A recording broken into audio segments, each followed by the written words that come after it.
എല്ലാ പ്രിയപ്പെട്ടവർക്കും ക്രിസ്തുയേശുവിൻ്റെ നിസ്തുല നാമത്തിൽ പ്രഭാതവന്ദനം അറിയിക്കട്ടെ. ഇന്നത്തെ നമ്മുടെ ധ്യാനത്തിനായി വെളിപ്പാട് പുസ്തകം 8-ാം അധ്യായം 1-2 വാക്യങ്ങൾ. വെളിപ്പാട് 8:1-2. അവൻ 7-ാം മുദ്ര പൊട്ടിച്ചപ്പോൾ സ്വർഗത്തിൽ ഏകദേശം അരമണിക്കൂറോളം മൗനതയുണ്ടായി. അപ്പോൾ ദൈവസന്നിധിയിൽ 7 ദൂതന്മാർ നിൽക്കുന്നത് ഞാൻ കണ്ടു. അവർക്ക് 7 കാഹളം ലഭിച്ചു. കർത്താവിൻ്റെ പരിശുദ്ധ നാമം വാഴ്ത്തപ്പെടുമാറാകട്ടെ. 7-ാം മുദ്രയുടെ ദർശനമാണ് 8-ാം അധ്യായത്തിൽ നമ്മൾ വായിക്കുന്നത്. 2-ാം വാക്യത്തിൽ 7 ദൂതന്മാരെ പറ്റി അവതരിപ്പിക്കുന്നത് അസ്ഥാനത്താണെന്നും അത് 7-ാം വാക്യത്തിന് തൊട്ടു മുൻപാണ് വരേണ്ടതെന്നുമൊക്കെ അഭിപ്രായപ്പെടുന്ന ആളുകളുണ്ട്. ചില വ്യാഖ്യാതാക്കൾ പറഞ്ഞിരിക്കുന്നതിനോട് ഒരു പക്ഷെങ്കിൽ നമുക്ക് യോജിക്കാൻ സാധിക്കില്ല. 7-ാം മുദ്ര പൊട്ടിച്ചപ്പോൾ ഒരു പുതിയ രംഗം സമാരംഭിക്കുകയാണെന്ന് നമുക്ക് കണ്ടെത്താം. ആ രംഗത്തിലെ സംഭവ വികാസങ്ങളുടെ സംവിധായകരായിട്ടാണ് കാഹളം പിടിച്ച 7 ദൂതന്മാർ പ്രത്യക്ഷപ്പെടുന്നത്. 1-ാം വാക്യത്തിൽ നമ്മൾ വായിക്കുന്നത് ഒരു മൗനതയാണ്, ഒരു നിശബ്ദത. സ്വർഗത്തിലെ നാടകീയമായ നിശബ്ദത എന്ന് വേണമെങ്കിൽ നമുക്കതിനെ വിളിക്കാം. ഇവിടെ ഇടിനാദത്തേക്കാൾ ഫലപ്രദവും അർത്ഥഗർഭവുമായ ഒരു മൗനതയാണ് എന്ന് നമ്മൾ വീക്ഷിക്കുന്നതിൽ തെറ്റില്ല. അടുത്ത് വരുന്ന സംഭവ പരമ്പരകൾക്ക് വേണ്ടിയുള്ള തയ്യാറെടുപ്പാണ് ഈ ഒരു നിശബ്ദത. അതുമാത്രമല്ല, ഒരു നാടകീയമായ പ്രതീക്ഷ നിർഭരത ഇത് ഉളവാക്കുന്നുണ്ട്. ഇതിനും പുറമെ മനോഹരമായ മറ്റൊരാശയം കൂടി ഇവിടെ അന്തർഭവിച്ചിട്ടുണ്ട്. അത് വിശുദ്ധന്മാരുടെ പ്രാർത്ഥനകൾ ദൈവസന്നിധിയിലേക്ക് ഉയരുന്ന നിമിഷങ്ങളാണ്.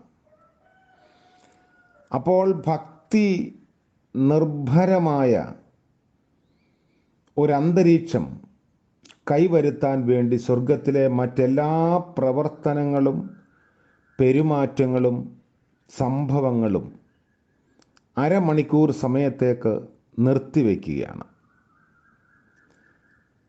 വിശുദ്ധന്മാരുടെ പ്രാർത്ഥനയ്ക്ക് തടസ്സമായതൊന്നും ആ സമയത്ത് പാടില്ല എന്ന് സ്വർഗം ചിന്തിക്കുന്നു. വിശുദ്ധന്മാരുടെ പ്രാർത്ഥനാ ധൂപങ്ങൾ ദൈവസന്നിധിയിലേക്ക് വരുന്നതിൻ്റെ അടയാളമായി നിശബ്ദത അവിടെ സംജാതമാകുന്നു. എന്താണ് അവരുടെ പ്രാർത്ഥനയിൽ അടങ്ങിയിരിക്കുന്നത്, അന്തർലീനമായിരിക്കുന്നത് എന്താണ്? ദൈവജനത്തിൻ്റെ പ്രാർത്ഥനയ്ക്ക് സ്വർഗത്തിൽ പരമപ്രാധാന്യം നൽകുന്നു എന്ന ആശയം നമുക്ക് ഏറെ ധൈര്യം ഉളവാക്കുന്നതാണ്. വിശ്വാസികൾക്ക് അത് വലിയ പ്രചോദനമാണ്.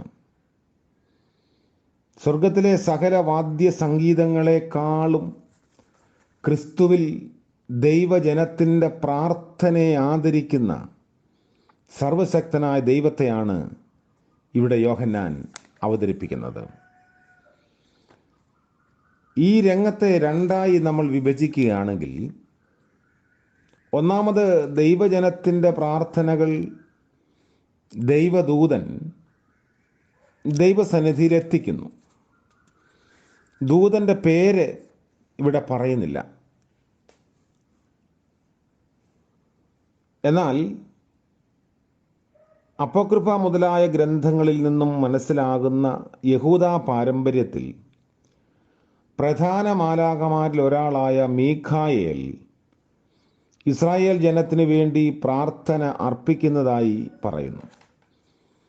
അതുകൂടാതെ സമാധാനത്തിൻ്റെയും ഒരു മാലാഖ എന്ന് പേര് പറയാത്ത ഒരു മാലാഖയെ പറ്റിയും കാണുന്നു.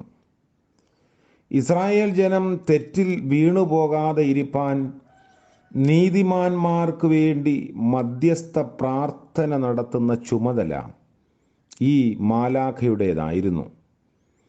കയറുക, ഇറങ്ങുക എന്ന ഗ്രീക്ക് ഭാഷാ പ്രയോഗങ്ങളെല്ലാം 3 നിലയുള്ള ഒരു കെട്ടിടത്തോട് പ്രപഞ്ചത്തെ ഉപമിക്കുന്നതിൻ്റെ പശ്ചാത്തലത്തിലാണ് നമ്മൾ മനസ്സിലാക്കേണ്ടത്. വളരെ സ്ഫോടനാത്മകമായ പ്രാർത്ഥന, അതിൻ്റെ എന്തൊക്കെയാണ് പ്രാർത്ഥിക്കുന്നതെന്ന് തുടർന്ന് വരുന്ന വാക്യങ്ങളിൽ നമ്മൾ വായിക്കുന്നുണ്ട്. അരമണിക്കൂർ നേരം നിശബ്ദത ഉണ്ടായി. അത്രമാത്രം ആകാംക്ഷയോടെ ഈ പ്രാർത്ഥന സ്വർഗം പ്രതീക്ഷിച്ച് കാത്തിരിക്കുകയായിരുന്നു.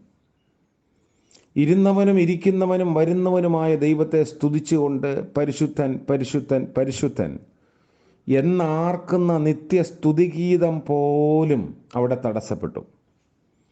സ്വർഗം ശ്വാസമടക്കി നിൽക്കുന്നു. അത് അടുത്തു വരാൻ പോകുന്ന സംഘർഷങ്ങളുടെ സൂചനയാവാം. എന്നാൽ അത് ദൈവ സാന്നിധ്യത്തെക്കുറിച്ച് ഒരു ബഹുമാന ബോധം ഉണർത്തുന്നുണ്ട്.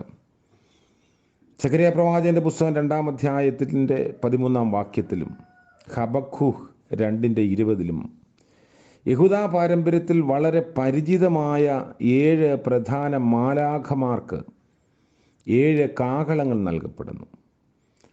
എന്നാൽ അവർ കാഹളങ്ങൾ ഊതും മുൻപ് വിശുദ്ധന്മാരുടെ പ്രാർത്ഥനയ്ക്ക് വീണ്ടും ഒരു പ്രത്യേക അവസരം നൽകുകയാണ്. സുഗന്ധ ധൂപം ആ പ്രാർത്ഥനകളുടെ പ്രതീകമോ അവയുടെ വിശുദ്ധീകരണത്തിൻ്റെ സൂചനയോ ആയിരിക്കാം. നമ്മൾ ധ്യാനിച്ച 6-7 അധ്യായങ്ങളിലെ ചരിത്രാനുഭവങ്ങൾ ഉയർത്തിയ ഈ പ്രാർത്ഥന, നിന്റെ രാജ്യം വരേണമേ, നിന്റെ ഇഷ്ടം സ്വർഗത്തിലേതുപോലെ ഭൂമിയിലും ആകണമേ എന്ന് വേണമെങ്കിൽ സംക്ഷേപിക്കാവുന്നതായിരിക്കും. അതുകൊണ്ട് ഈ ഒരു വേദഭാഗം നമുക്ക് നൽകുന്ന പ്രചോദനം വളരെ വലുതാണ്. നമ്മുടെ പ്രാർത്ഥനയ്ക്ക് വേണ്ടി സ്വർഗം കാത്തിരിക്കുന്നു. നമ്മുടെ യാചനകൾക്ക് വേണ്ടി സ്വർഗം മിഴി തുറക്കുന്നു, കാത് തുറക്കുന്നു. അതുകൊണ്ട് ഒരിക്കലും നമ്മുടെ പ്രാർത്ഥന ഫലരഹിതമായി വരില്ല.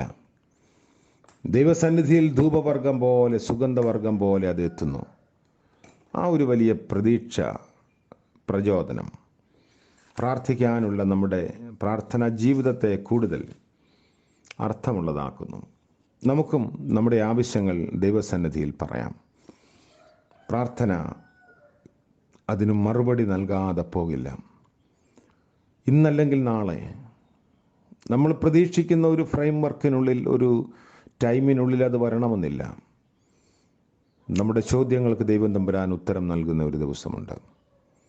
നമ്മുടെ പ്രാർത്ഥനയ്ക്ക് മറുപടി നൽകുന്ന ഒരു ദിവസമുണ്ട്. തീർച്ചയായും ആ വലിയ ബോധ്യം ഇന്നത്തെ പകൽക്കാല ജീവിതത്തിൽ നമുക്ക് ഊർജം നൽകട്ടെ, നമ്മുടെ കൈമുതലായിരിക്കട്ടെ. പ്രാർത്ഥിക്കാം. ഞങ്ങളുടെ ദൈവമായ കർത്താവേ, സ്വർഗീയ പിതാവേ, മനോഹരമായ മറ്റൊരു പ്രഭാതം കൂടെ ഞങ്ങൾക്ക് ദാനമായി നൽകി. ഞങ്ങൾക്ക് വേണ്ടി അവിടുന്ന് കുരിശിൽ മരിച്ചതിനെ ഓർത്ത് കൂടുതൽ വിനയപ്പെടാനുള്ള അവസരങ്ങൾ നൽകിയല്ലോ. ഒരു പുനരുത്ഥാനത്തിലേക്ക് ഞങ്ങൾ പ്രതീക്ഷയോടെ കാത്തിരിക്കുന്നു. ലോകം മുഴുവൻ സമാധാനത്തിൻ്റെ പുനരുത്ഥാനത്തെ പ്രതീക്ഷിക്കുമ്പോൾ അടിയങ്ങളും അതിനോടൊപ്പം ചേരുന്നു. കർത്താവെ, പ്രത്യാശ നിർഭരമായ പുനരുത്ഥാന അനുഭവം ഞങ്ങളുടെയൊക്കെ ജീവിതത്തിൻ്റെ യാഥാർത്ഥ്യമാക്കണമേ. അവിടെ ഞങ്ങളുടെ പ്രാർത്ഥന കേൾക്കുന്നതിനായി സ്തോത്രം. ഇന്നത്തെ പകൽക്കാല ജീവിതത്തിൽ മാറ്റമില്ലാത്ത കരുണയിലും കൃപയിലും ഞങ്ങൾ ആശ്രയിക്കുന്നു. പ്രഭാതം മുതൽ പ്രദോഷം വരെ കർത്താവെ, അവിടുത്തെ തിരുകൃപ ഞങ്ങൾക്ക് നൽകണമേ. ഇന്ന് ജന്മദിനം ആഘോഷിക്കുന്ന പ്രിയപ്പെട്ടവർ, വിവാഹവാർഷികം ആഘോഷിക്കുന്നവർ എല്ലാവരെയും കരങ്ങളിൽ ഏൽപ്പിച്ച് പ്രാർത്ഥിക്കുന്നു. കരുണയോടെ അവിടുന്ന് വഴി നടത്തണമേ. യേശു മശിഹ മൂലം ഞങ്ങളുടെ പ്രാർത്ഥന കൃപയോടെ കേൾക്കുമാറാകണമേ. ആമേൻ. ത്രിയേക ദൈവത്തിൻ്റെ കരുണയും കൃപയും നാം എല്ലാവരോടും, നമ്മുടെ ആവശ്യങ്ങളോടും, നമ്മുടെ പ്രാർത്ഥനാ വിഷയങ്ങളോടും കൂടെ ഇപ്പോഴും എപ്പോഴും എന്നേക്കും ഉണ്ടായിരിക്കുമാറാകട്ടെ. ആമേൻ.